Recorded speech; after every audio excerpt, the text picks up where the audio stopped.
cruzando a faixa de pedestre usando calça jeans. Foi essa a primeira vez que eu a vi. Aquela princesa linda ficou em minha mente. No outro dia, ao mesmo horário, eu passei novamente.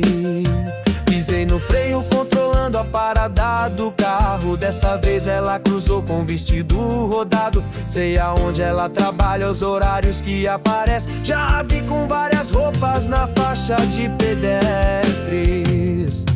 Saia, choque, sou vestido, tudo cai bem nela. Que mulher maravilhosa, é uma Cinderela. Parece estar desfilando numa passarela. O meu sonho é um dia ser o namorado dela.